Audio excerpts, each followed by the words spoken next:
Okay, welcome everybody to a quick JavaScript tutorial going over a few basic sort of things you can do with JavaScript. So we're going to dig right into just some different things. We'll talk about for loops, we'll talk about if statements, if conditionals, so all sorts of things. We can talk about while loops. So just different JavaScript techniques and different JavaScript things you may not know of, but hopefully you will understand after this video. Okay, so I booted up. I'm on a Windows machine, but this would work the same on a Mac machine. And I am also using OhmyZSH, which is why you see the style here instead of just the traditional style. It doesn't really matter too much in your terminal, so don't worry too much about it. But yeah, anyway. So what we're going to do is we are going to navigate to our projects folder. So right now we're in the home directory. So we're going to do CD into the projects folder, just like that. Now that I'm in my projects folder, I have a few different projects in here. So these are also folders within the projects folder. Now I'm going to navigate over to the JavaScript practice folder. And what do we have inside here? We don't have anything. So we're going to create a new folder using touch, or a new file, and we're going to call it index.js. And that's where we're going to do most, if not all, of our work today. So I'm going to say code space dot, and that is going to open up, that's going to open up VS Code, and it's going to open up the index.js file here. So now we have an empty index.js file. And just to make sure that we have it running properly, I'm going to type out console.log and I'm going to have it say hello world. Save that. And when I come over here and I do node index.js, it should run the command. And it does run the entire script, as you see, hello world, right there. Okay. So now that this guy is running, there are a few different things you can do in JavaScript. You can do an if statement, right? Something like this, where you say if true, console.log true, and then else, console.log this is false. Okay. Now the condition here says if true, so it's always going to do this first thing here, and it's going to print out true. It's going to execute this line of code here because our condition, we've just hard-coded it to say true. So as you see here, if I run the file, it just prints out true. But if I was to type in here like 2 plus 3 equals 7, which we know is not true, then it would go and do this statement instead. So if I run the file, now it types out this is false because 2 plus 3 does not equal 7. So if we have a variable at the start of our file, let's say we'll define a variable here called let number, and we'll say it's equal to 0, right? We'll say if number equals 7, console.log true, otherwise else, console.log this is false. So it's still going to console.log this is false because number equals 0 at this point. But then if we come down here and we say, okay, now number equals 7, and then I come over here and I copy this code and put it again down here to get it to run a second time, what do we think will happen the second time? Take a second, pause the video, make your guess. Okay, now that we have done that, I would expect it to say true the second time, and that is because we've changed our variable to say 7. So, okay. That's some simple if conditions. You can also do an else if statement. So you can do like another else, or you could do another if statement. So like if this first one doesn't get hit, try this second one. And then if it doesn't get hit, you can do an else over here. So you can kind of like chain it together if you'd like to. Other times people will just do, a bunch of if statements next to each other. So like an if here after that if statement up there, and then do another if statement down below it. This is just because, if you don't hit one condition, you're going to hit the other condition most of the time. So sometimes developers will just do 2 if statements rather than an if else statement. Because maybe let's say there is an edge case that, doesn't, we don't expect to have happen. If you have 2 if statements, then you've defined the thing that you want to check against, right? But if you have an else, that just says, okay, in all other instances, do this. There are cases where you might not want all other instances to react in that second way. So you would do another if statement instead in that case. And then if there's a condition that doesn't get hit in either one of those scenarios, then nothing will happen usually, or it will return nothing or something like that. So that's some if conditions. Now we also have something called functions, right? A JavaScript function. So you can define these a few different ways. You can say function like so. However, I like to do it. I like to define it as a constant. So what you do is you set a variable name, let's say our function, and then you can say it equals this guy here. This is called an arrow function. So this is the name of our function. So wherever in any of our files where we are referencing this file, if we say our function with a set of parentheses, then this means that we're invoking this function. So if inside the function, I say console.log, we have invoked our function, right? And then on line 5, I say our function with parentheses, it will invoke the function. And therefore, call this here. If I do it without parentheses, what do you think will happen?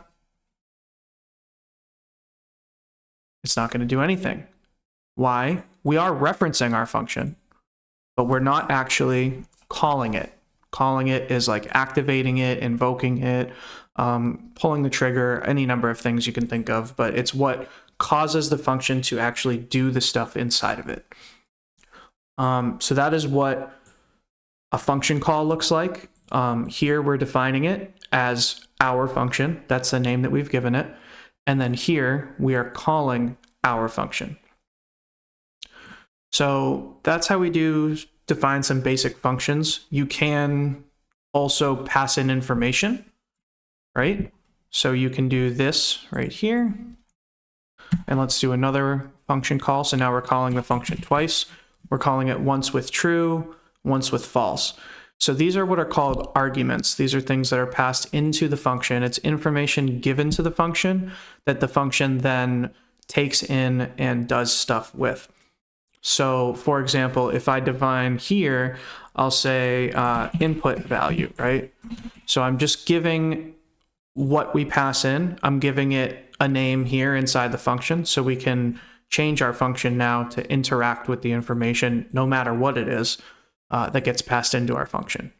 So we can say input value, and then we can say if, we'll do the if statements again. We'll say if input value equals true, we'll say console.log this is true. And then we can say else console.log this is false. Now the first time we're passing in true. So when this function gets called the first time, it's going to run this if condition here, and it's going to say input value equals true. Since we're passing in true as our input value, it's going to hit this first condition and it's going to run this. And then the second time we call our function, we are telling it that the input value is now false. So we're going to call our function with this being false. So the second time around, when we do it on line 10 here, our function is going to be called here with an input value of false. So this first condition will not be true. So it's not going to execute line 3 here because input value is false the second time around. So instead, it's going to come over here and run line 5, which is console.log this is false. And so we can see that by running the code. That's what's great about coding, is that you can always just run it to see if it works right or works as expected. So as we see, the first line is this is true. The second line is this is false. So in conclusion, this is how we write functions, and this is how we write our if statements. Okay. Next, we're going to go over loops, specifically for loops. Now, for loops are interesting because you can, loop through like a data set or something like that, and really just kind of, do all kinds of stuff. So essentially what a for loop does is it goes through and does an action a set number of times based on whatever stopping condition you've defined. So here in this case, it says let index equal 0. Index is less than array.length. We don't have an array, so we're going to change this to, let's say, 7. And then index plus plus. Now, index plus plus is just shorthand for index equals index plus 1. So those two statements are the same thing, but index plus plus is just easier. It just adds 1 to the index. And so what we're going to do here, just super simple, we'll say console.log index, okay? So now this for loop is going to run on the first time through. Index is going to equal 0 because we've defined it here as a variable that can change using let, and we've started it out as 0. So it says, okay, here's the starting point. This is only going to be the first time around. So it's going to start at 0. And then it's going to say, okay, have we met our stopping condition? So is index still less than 7? I would say that 0 is less than 7, so it's true. So it's going to continue. So then it's going to execute the code that's inside the for loop, which in this case is console.log index. And then after it executes the code, it's going to do this section here, index plus plus. So it's going to add 1 to the index. So now the second time through the loop, index is now going to equal 1, not 0. Index is going to be 1, which is still less than 7. So our stopping condition has not been met yet. It's still less than 7. So it's going to print out the number 1 now in this case because index is now 1. And then right here, since we finished our second time through the loop, it's going to add another 1 to the index. So index goes from being 1 to being 2, and so on and so forth. It keeps doing that until we've hit 7. So now when index goes from 6 to 7, it's going to try to do another loop again. It's going to try to execute this code again. However, it's going to check this condition, which is no longer going to be true. So it's basically telling it, okay, time to stop looping. And the reason it's no longer true is because now index will be 7, and 7 is not less than 7. 7 is equal to 7. So it's no longer less than 7. So it's going to stop right here, and it will not print out 7. So you'll see here, it should go from 0 to 6. So if we run the code, look at that, 0 to 6. So those are some basic for loops. If we go back to what we previously had, I'm just gonna do some Control-Z's here to get our stuff back. Okay, so we have our function here, right? So how about instead of just calling the functions like we have down here, this is more of an advanced topic, but instead of calling these functions down here, what if we have a for loop, right? What if we have a for loop and we can still say less than 7, right? But how about in our for loop, we call the function that we've already defined, our function. And what if we say true, right? So we're passing in the value of true. 6 times, it should log this is true, right? This is true, and it does it a bunch of times. Well, 7 times, actually. Okay. And now we can say, if index equals 6. And we can say our function, and we can pass in false, right? And then we can say else our function, and we can pass in true. So now when we do this loop here, right, we're still doing the same loop as before. We're going to do it 7 times. It's going to stop when the index becomes 7. But instead, our last time through, our index will be 6 right before that last bit gets added to it here. Our last index is going to be 6, which we saw from the previous output where it went 0 to 6. So we've put a condition here. If index equals 6, then we're going to call our function. We're going to pass in the value of false.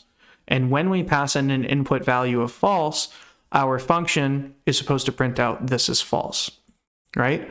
So any other time that we go through the loop and our index is not 6, we're going to call our function and we're going to pass in the value of true. So the other 6 times, it should print out this is true. And then the last time through, it should print out this is false. So what we can do is we can run our code.